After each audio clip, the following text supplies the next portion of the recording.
So my father lost his father when he was only about 6 years old.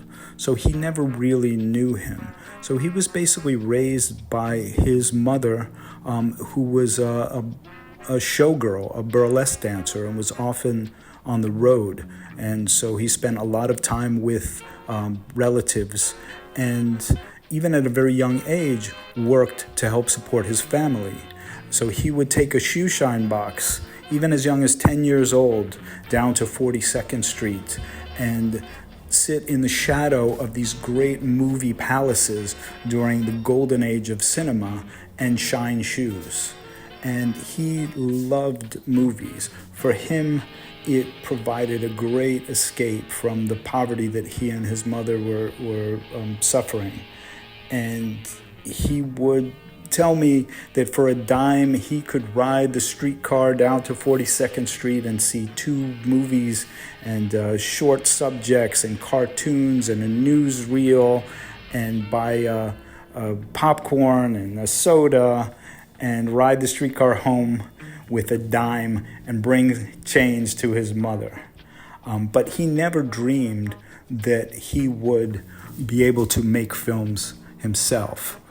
Now, ironically, years later, when all of these movie theaters, these great cinema palaces fell into disrepair after the advent of television and people started going out to the movies so much, many of these theaters closed, but some, in order to stay open, were converted into porn theaters. And so years and years later, his own films were showing at these very theaters.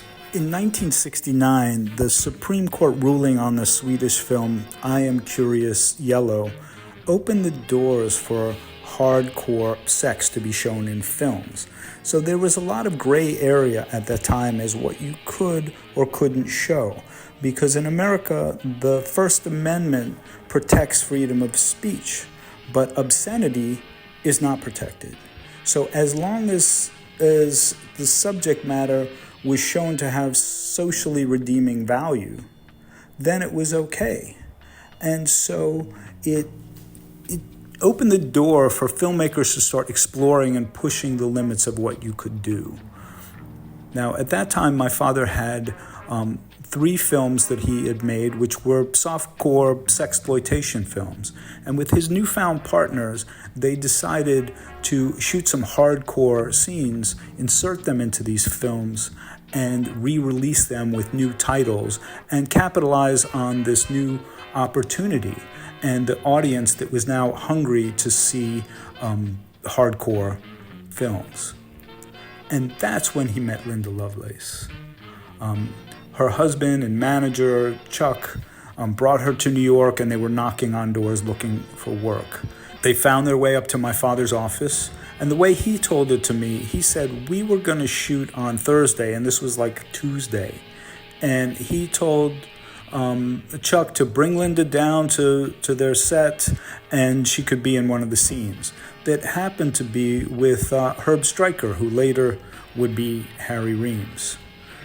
Now, on the day of the shoot, when they started the scene and Linda went down on Herb, my father said, "Cut!" Stop the camera. He said everybody's jaw dropped wide open.